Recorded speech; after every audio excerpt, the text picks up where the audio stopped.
Hello friends, நான் உங்கள் கவி பேசுகிறேன். இன்றைக்கி நம்ம இந்த வீடியோவில் எதை பற்றி பார்க்க போகிறோம்னா, நேற்று ஒரு வீடியோ பார்த்தேங்க. அதில் ஒரு சோசியர் சொல்கிறாங்க, இந்த மாதிரி வீட்டில் டெய்லரிங் மிஷின் வச்சுருந்தா அவங்க திருமண வாழ்க்கை என்பது சரியாகவே இருக்காது, கணவனை விட்டு பிரிஞ்சு தான் இருப்பாங்க, அப்படி இப்படின்னு நிறையா சொன்னாங்க. அதை பற்றி தான் இந்த வீடியோவில் முழுமையாக பார்க்க போகிறோம். ஒரு டெய்லரிங் மிஷின் முதல்ல யார் வீட்டில் இருக்கும், அது இருந்ததுன்னா எப்படி என்ன நடக்கும் அந்த வீட்டில் அப்படின்றத தான் இப்போ பேச போகிறோம். அதுக்கு முன்னாடி ஒரு சின்ன நோட்டிஃபிகேஷன் மட்டும். அதாவது சோசியம் கற்றுக்கிறனும் என்ற ஆர்வம் நிறைய பேருக்கு உள்ளது. அதற்குண்டான முறைகள் வழிகள் தான் நிறைய பேருக்கு தெரியவில்லை. அதனால்தான் நம்ம வாட்ஸ்அப்லேயே நம்ம ஜோதிட வகுப்பு எடுத்துக்கிட்டு இருக்கோம். இதுக்கு கேபி அஸ்ட்ராலஜி மெத்தடு அடுத்த பேட்ச் வரக்கூடிய ஜூன் 15ஆம் தேதி ஆரம்பிக்கிறது. இதனுடைய கட்டணம் எவ்வளவுனா 4000 ரூபாய். நீங்கள் உலகத்தில் எந்த மூலையில் இருந்தாலும் கிளாஸில் ஜாயின் பண்ணலாம்.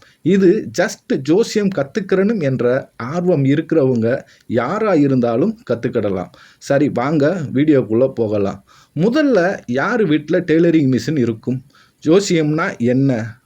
ஒரு சம்பவம் நடக்குதுன்னா எதனால் நடக்குது, ஏன் நடக்குது, எப்போ நடக்குது, இதை சொல்கிறது தான் ஜோசியம்.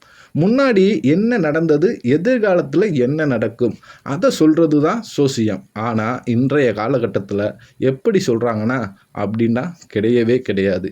ஏதோ சும்மா அடித்து விடுறாங்க. உங்கள் வீட்டில் இது இப்படி இருந்தால் நல்லா இருக்காது, உங்கள் வீட்டில் இதை வச்சிங்கன்னா நல்லா இருப்பீங்க அப்படின்னு அளந்து விடுறாங்கங்க. இது எல்லாமே எப்படி வந்ததுன்னா, புளியை பார்த்து பூனை சூடு போட்ட கதையாக தான் இருக்கும். அவர் இப்படி சொல்லிட்டாரு, இவர் அப்படி சொல்லிட்டாரு, நம்மளும் பதிலுக்கு ஏதாவது சொல்லியே ஆகணும் அப்படின்ற சொல்லிவிட்டு ஒரு உருட்டுற கதை தாங்க இது எல்லாமே. ஆனால் இப்படியெல்லாம் விஷயம் இருக்கா அப்படின்னு பார்த்தா ஒன்றுமே கிடையாது. ஏன், இப்போ சமீப காலத்தில் நிறைய யூடியூப் சேனல் வருது, நிறைய சோசியர் வர்றாங்க. ஆனால் எல்லாரும் இப்படி சம்பந்தம் இல்லாமல் ஏதேதோ பேசிக்கிட்டு இருக்காங்க. எதனால் அப்படி பேசுகிறாங்கன்னு யோசித்து பார்த்தா விஷயம் ஒன்றுமே கிடையாதுங்க. இவங்கெல்லாம் உண்மையிலே ஜோதிட ஞானம் மிக்கவங்களா, நிறைய அனுபவம் இருக்கா அப்படின்னு பார்த்தா ஒன்றுமே கிடையாது. எல்லாருமே சமீப காலத்தில் ஒரு கிராஸ் கோர்ஸ் படிச்சுட்டு வராங்க. அதுவும் 1 மாதம் 2 மாதம் அல்லது 3 மாதத்தில் சோசியம் கற்றுக்கிட்டு வராங்க. அவங்க எத்தனை மாதம் சோசியம் கற்றுக்கிட்டாங்கன்னு பார்க்குற உங்களுக்கு தெரியாது. ஆனால் சோசியம் பார்க்குற எல்லாத்துக்குமே தெரியும். பேசுகிற விதம் அந்த மாதிரி தான் இருக்கும். அந்த ஒரு 2-3 மாதத்துலையாவது ஏதாவது உருப்படியாக கற்றுக்கிட்டு வராங்களான்னு பார்த்தீங்கன்னா அதுவும் கிடையாது. அரைகுறையாக எல்லாத்தையும் தெரிஞ்சுக்கிட்டு ஏதேதோ உளறிக்கிட்டு இருக்காங்க. முதல்ல இந்த டெய்லரிங் மிஷின் கேதுவுக்கு சம்மந்தப்பட்டதா? ஸோ அதனால் வீட்டில் டெய்லரிங் மிஷின் இருந்தாலே அவங்க திருமண வாழ்க்கை சரியாக இருக்காது.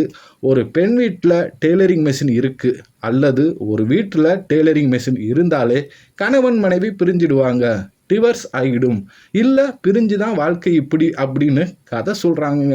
நீங்கள் நல்லா யோசிச்சு பாருங்கள். இன்றைய காலகட்டத்தில் நிறைய பேருக்கு டிவர்ஸ் ஆகுது, சண்டை போட்டு பிரிஞ்சு வாழ்கிறாங்க. அப்போ இவங்க எல்லார் வீட்டிலையும் டெய்லரிங் மிஷின் இருக்கா அப்படின்னு பார்த்தா ஒன்றுமே கிடையாது. ஐடியில் வேலை பார்க்குறவங்களும் பிரிஞ்சிருக்காங்க, டாக்டர் வேலை பார்ப்பவர்களும் பிரிஞ்சிருக்காங்க, ஃபாரினில் இருக்கவங்களும் பிரிஞ்சிருக்காங்க. இந்த எல்லா விதமாகவும் இருக்குது. அதுக்கு ஒரு மிஷின் காரணமாக இருக்குமா? காமெடியாக தான் இருக்குது. அதுலேயும் இவங்க சொல்கிற காமெடி இன்னும் ஹைலைட்டாக, டெய்லரிங் மிஷின் கேது சம்மந்தப்பட்டது என்பதே பொய். கேதுவுக்கும் டெய்லரிங் மிஷினுக்கும் சம்பந்தமே கிடையாதுங்க. கேதுனா முதல்ல என்ன, பேசிக்கான ஜோதிட ஞானம் இருக்கிறவங்களுக்கே தெரியும். கேது ஞானக்காரகன், மோட்சக்காரகன், ஸ்பிரிச்சுவல்கான பிளானெட்டு, மோட்சத்துக்கான கிரகம் கேது தான். ஒன்றும் இல்லைங்க, உங்கள் வீட்டில் ஒரு ருத்ராட்ச மாலை, ஒரு ஸ்படிக மாலை அல்லது துளசி மாலை, இந்த மாதிரி ஏதோ ஒரு மாலை வச்சுருந்தீங்கனாலே அதுவே கேது தாங்க. ஏன்னா இதெல்லாம் ஸ்பிரிச்சுவலான விஷயங்கள், எல்லாம் கேது. விநாயகர் கேது, அது மட்டும் இல்லாமல் சன்னியாசிகளும் கேது, திருமணம் ஆகாத கடவுள்களும் கேது, விநாயகர், ஆஞ்சநேயர், இவங்கெல்லாம் கேது லிஸ்ட்டில் இருப்பாங்கங்க. அதே போல் சாய்பாபா, ராகவேந்திரா, இவங்க எல்லாரும் கேது தாங்க. நாளைக்கு இவங்கள மாதிரி ஆளுகள் எல்லாம் இந்த மாதிரி வீட்டில் இவங்க ஃபோட்டோ வச்சுருந்தாலே அவங்களுக்கு டிவோர்ஸ் ஆகிடும் அப்படின்ற அளவுக்கு வந்துடுவாங்க. விஷயம் என்னன்னா அது கிடையாது. இந்த கேதுவை மட்டும் வச்சு பார்க்கக்கூடாது. ஒரு ஜாதகத்துல எந்த கிரகம் இருக்கு, எந்த கிரகத்தோட கேதுவுக்கு சம்பந்தம் இருக்கு, எந்த தசாபுத்தி நடக்குது அப்படின்றது நிறைய விஷயம் இருக்குங்க. அத பத்தி தான் சொல்ல முடியுங்க. இப்ப நம்ம இந்த டெய்லரிங் மிஷின் பாடத்துக்கு வந்துருவோம். இந்த டெய்லரிங் மிஷினுக்கும் கேதுவுக்கும் ஏதாச்சும் சம்பந்தம் இருக்கான்னு பார்த்தீங்கன்னா, துளி கூட சம்பந்தம் இல்லைங்க. டெய்லரிங் மிஷின் முதல்ல எந்த கிரகத்தோட சம்பந்தப்பட்டதுன்னா, அது கண்டிப்பா சனி கிரகத்தோட சம்மந்தப்பட்டதுங்க. நீங்க முதல்ல ஒரு டெய்லரிங் மிஷின பேசிக்கா யோசிச்சு பாருங்க.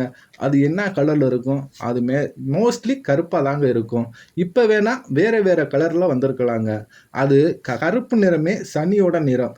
இது டெய்லரிங் மிஷின்ல முக்கியமான விஷயம் என்னன்னு பார்த்தீங்கன்னா, அதிகமா இரும்பு தாங்க இருக்கும். இன்றைய காலகட்டத்தில வேணா வேற வேற மெட்டீரியல்ல வரலாம். ஆனா, நான் சொல்றது பழைய காலத்தில 70ஸ், 80ஸ், 90ஸ் டெய்லரிங் மிஷின் அப்படி தாங்க இருக்கும். முதல்ல ஒரு டெய்லரிங் மிஷின் எந்த வீட்ல இருக்கும்னு பார்த்தீங்கன்னா, இந்த 3 ராசிக்காரங்க, குறிப்பா இந்த ராசிக்காரங்க அல்லது இந்த லக்னக்காரங்க வீட்ல தான் கேதுவே இருக்கும். சாரிங்க, டெய்லரிங் மிஷின் இருக்கும். இந்த வீடியோவ பார்த்து நானே குழம்பி போயிட்டேங்க. அதாவது நம்ம டெய்லரிங் மிஷின்ல நம்ம முதல்ல எத யூஸ் பண்ணுவோம்னா, கால் முட்டியிலிருந்து பாதம் வரைக்குங்க. அது முட்டி கொஞ்சம் வேலை செய்யும், கணுக்கால் கொஞ்சம் வேலை செய்யும். அதுக்கப்புறம் பாதம் வேலை செய்யுங்க. இதுதான் சரி. 2வது நம்ம கையால யூஸ் பண்ணுவோம். இந்த விஷயமே என்னான்னு பார்த்தீங்கன்னா, இந்த முட்டிக்கும் முட்டிக்கு பார்த்தீங்கன்னா மகரம், கணுக்காலுக்கு கும்பம், பாதத்துக்கு மீனம், கைக்கு மிதுனம். இந்த 4 ராசி தாங்க மீனம், மகரம், கும்பம், மிதுனம். இந்த 4 ராசிக்காரங்க எந்த வீட்டில் இருக்காங்களோ அவங்க வீட்டில் தாங்க அதிகமாக இந்த தையல் மிஷின் இருக்கும். அப்படின்னு இல்லைன்னா இந்த 4 லக்கணத்தில் இருக்கிறவங்க கண்டிப்பாக அவங்க வீட்டில் ஒரு தையல் மிஷின் இருக்குங்க. இல்லைங்க ஒரு குடும்பத்தில் அல்லது ஒரு வீட்டிலங்க 4, 5 பேர் இருக்காங்கன்னு வச்சுக்கோங்களேன். அவங்க 4 பேத்துல இந்த 4 ராசி அல்லது இந்த 4 லக்கணத்தில் ஒரு லக்கணம் யாருக்காவது இருக்கும். இந்த தையல் மிஷினே சனிக்கு சம்பந்தப்பட்ட மிஷின் தான். அதனால தான் அந்த சனியோட 2 ராசியுமே வந்துடும். ஒன்று மகரமும் கும்பமும் வந்துடும். அது மட்டும் இல்லாமல் சனியோட நட்சத்திரத்தில் பிறந்தவங்க வீட்லேயும் இந்த தையல் மிஷின் என்பது வந்துருங்க. சனியோட நட்சத்திரம் என்ன? பூசம், அனுசம், உத்திரட்டாதி. இந்த 3மே சனியோட நட்சத்திரம். இந்த ஏதோ ஒரு நட்சத்திரம் கொண்ட ஒருத்தர் ஒரு வீட்டில் இருந்துட்டாலே அவங்க வீட்டிலையும் இந்த தையல் மிஷின் என்பது வந்துருங்க. இது மட்டும் இல்லாமல் ஒரு வீட்டில் யாருக்காவது சனி திசை நடந்தால் கூட அவங்க வீட்டில் தையல் மிஷின் வர வாய்ப்பு ரொம்பவே அதிகங்க. இதுதான் விஷயம். இது சனியோட தன்மை தான் இது. அது ஏன்னா நம்ம காலால் தான் அதிகமாகவே யூஸ் பண்ணுறோம். அப்போ இந்த மிஷினில் இவங்க திருமண வாழ்க்கை பாதிக்குமா என்றால் சம்பந்தமே கிடையாதுங்க. இதில் கேதுன்னு சொன்னாங்களே அது பெரிய உருட்டு. கேதுனா என்ன? ஆன்மீக பொருட்கள் எல்லாமே கேது தாங்க வரும். அது இல்லையா, ஒரு வீட்டில் டெய்லரிங் மிஷின் வச்சுருந்தா அவங்க எப்படி இருப்பாங்க அப்படின்னு ஒரு சில விஷயங்கள் உண்டு.